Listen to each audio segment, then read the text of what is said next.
to like end up and close up, like a few questions around VC and startup culture. Do you believe that it's way too glamorized, yeah, over glamorized in India? Way too glamorized. और I think अब तो सारे founders VCs ये बात खुद आगे कहते हैं कि अभी ना क्वेश्चन ये नहीं कि एंटरप्रेन्योर बनना कैसे है, द क्वेश्चन इज क्यों बनना है। भाई मत बनो, हम बोल रहे हैं मत बनो। It's not easy and more than, मतलब मेरे हिसाब से तो कोई भी चीज़ लाइफ में वर्थवाइल करने के लिए ईजी नहीं होती। आपको एक सर्टेन प्रोसेस और हार्डवर्क डालना ही पड़ेगा। बट सबसे बड़ा चैलेंज एंटरप्रेन्योरशिप में मुझे स्पेसिफिकली लगता है ये है कि अगर आपका फोकस है पैसा कमाना, आप और भी तरीक़ों से अच्छा पैसा कमा सकते हो। एंटरप्रेन्योरशिप शायद आपको पैसे डिलेड वे में देगा, इट्स डिलेड ग्रेटिफिकेशन है। बहुत ज़्यादा। है ना? बहुत ज़्यादा।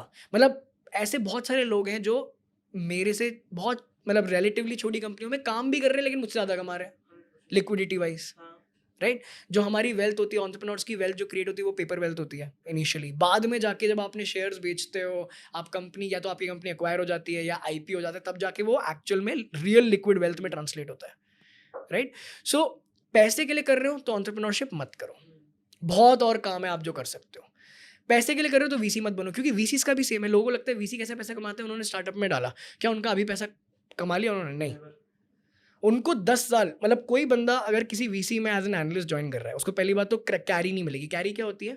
Carry is the share, the share of the profit that you will make on that specific investment. उस स्टार्टअप ने कल को बहुत अच्छा किया, उस फंड ने बहुत अच्छा किया। जो फंड वीसीज चलाते हैं, जो उन्होंने पैसा उठाया है अपने भी इन्वेस्टर्स से, वो स्टार्टअप में डालते हैं।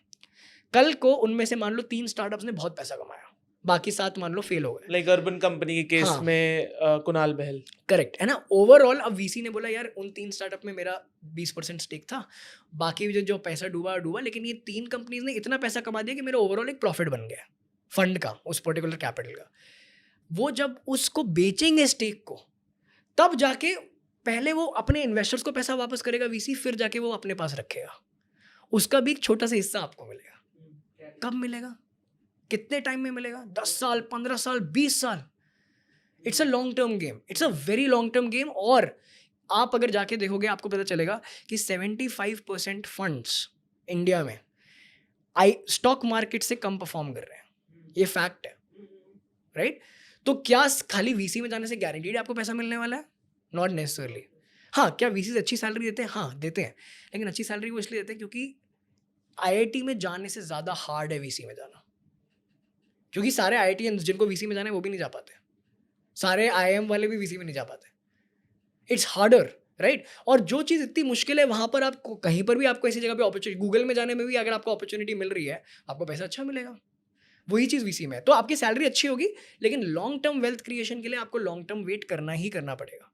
तो ग्लैमर क्यों आता है? क्योंकि it's very difficult to do it, and जो लोग कर लेते हैं ऑब्वियसली वो शाइन करते हैं। उन्होंने कितना इम्पैक्ट क्रिएट किया होता है, कितनी लाइव्स उन्होंने अफेक्ट की होती है पॉजिटिवली, और उन्होंने अपने लिए भी बहुत ज़्यादा वेल्थ क्रिएट की होती है। तो नेचुरली उनको वो एक लाइमलाइट मिलती है, वो ग्लैमर मिलता है, और दूर से लगता है कि हाँ यार फेम कितना ज़्यादा है, मैं 10 पॉडकास्ट पे जा पा रहा हूँ, मैं 10 जगह पे टॉक देने में मुझे बुलाया जा रहा है, मेरे को 10 लोग आके मेरे को रीच आउट कर रहे हैं कि आपने सर ये काम कैसे किया।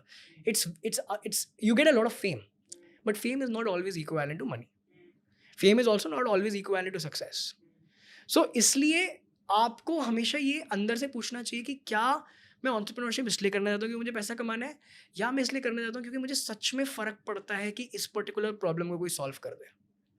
क्या मुझे कस्टमर की लाइफ को अफेक्ट करके कुछ ऐसा मिल रहा है जो मुझे एक नॉर्मल जॉब करके या एक नॉर्मल बिजनेस या धंधा करके नहीं मिल सकता?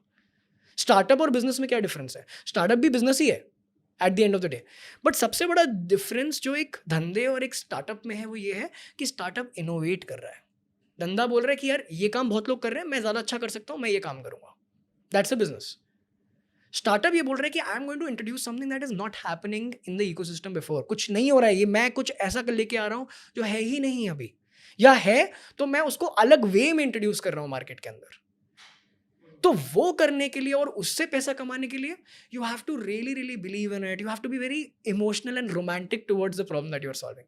और खासकर, और इसमें भी एक चैलेंज है, इसमें आप ज़्यादा रोमांटिसाइज कर दोगे कि अरे मैंने तो क्या प्रॉब्लम सॉल्व करी है, तो ऐसा ना हो कि आप आउट ऑफ पैसा ही ना कमा कॉन्टेक्स्ट हो पाओ, जाओ। हाँ। पैसा ही ना, क्योंकि at the end of the day पैसे, पेट तो भरना है ना। तो आपको उसको अच्छे से भी करना पड़ेगा, स्टिक भी करना पड़ेगा, और उसके बाद भी आपको ये होना चाहिए यार ठीक है फेल हो गए तो that was always a possibility, because 98% of the startups fail. That's a matter of fact, आप उसको बदल नहीं सकते हो। तो इसलिए ये सब जानने के बाद सोचो कि ये कर सकते भी हो कि नहीं कर सकते। मेरे पास बहुत सारे मैं टियर 2 कॉलेजेस में भी जाके टियर 3 कॉलेजेस जो कि मतलब बेसिकली आपके टियर 2 टियर 3 सिटीज़ में छोटे छोटे कॉलेजेस रन हो रहे हैं, मैं वहाँ पर भी टॉक देने गया हूँ। अब वहाँ बच्चे जो हैं वो टीवी में देख के बहुत एक्साइट हो रहे हैं कि अरे वाह एंटरप्रेन्योर हैं, इतना पैसा कमा लिया, हम भी करें। दिक्कत क्या है, उनके पेरेंट्स उन्हीं की सैलरी पे डिपेंडेंट है। क्या उनको स्टार्टअप पहले दिन पे करना चाहिए? नहीं। पहले आप इतना कमा पाओ कि आपकी फैमिली अपना पेट भर पाए। ऐसा नहीं है कि स्टार्टअप से बिल्कुल ही पॉसिबल नहीं है, बट बहुत मुश्किल होता है इनिशियली ईयर्स में पैसा कमाना। फर्स्ट 3 है ना? years is the most difficult. आप अगर आप इस इंटेंशन से जा रहे हो कि मुझे पहले महीने से पैसा कमाना है, आप नहीं Never. कमा पाओगे। स्टार्टअप आप बिल्ड नहीं कर फर्स्ट पाओगे। 2 years तो इम्पॉसिबल, मतलब 1 साल तो फिगरिंग आउट है, दूसरे साल आप इतना पैसा कमाओ बिजनेस को फ्यूल कर पाओ, फिर कहीं तीसरे चौथे साल में आप कुछ घर ले जा पाओगे ठीक ठाक। करेक्ट। और वो भी उसके बाद अपनी फैमिली को भेजना। हाँ। आप सोचो ना, तो काफी हद तक ना हमें ये समझना पड़ेगा कि हमारी एपेटाइट, हमारी फैमिली की एपेटाइट है अभी स्टार्टअप करने की या अभी नहीं है। This is always an option कि आप कुछ साल पैसे कमाओ, अपने पेरेंट्स को आप इक्विप करो, अपनी फैमिली को आप इक्विप कर दो कि वो आपके ऊपर डिपेंडेंट नहीं है, आपकी इनकम के ऊपर वो डिपेंडेंट नहीं है। तब आपको स्टार्टअप का आप ऑलवेज सोच सकते हो।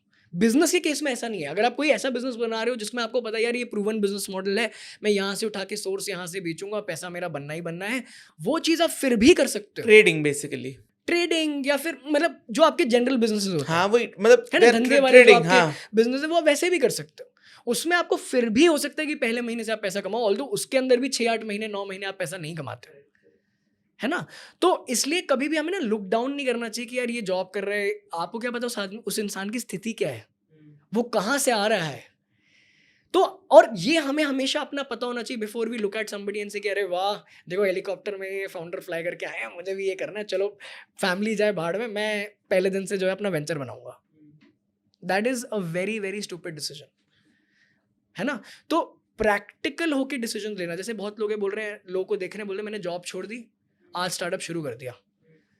मैं काफ़ी लोगों को रिकमेंड क्या करता हूँ, आप पहले अपने आइडिया को समझ लो, देख लो उसमें बिजनेस बनने की अपॉर्चुनिटी है कि नहीं, बात करो लोगों से, मिलो उन लोगों से जहाँ जो आपको बिजनेस देंगे, और फिर उसको प्लान करो कि ठीक है यार मेरे पास अब मैंने इतना कमा लिया कि मैं 1 साल कुछ नहीं कमाऊंगा तो कोई दिक्कत नहीं है, अभी मैं फिर उसके बाद अपना बिजनेस शुरू करके देखता हूँ, 1 साल के अंदर ये बन गया तो बन गया, अगर नहीं बना तो मेरे पास वापस जॉब मुझे मिल जाएगी।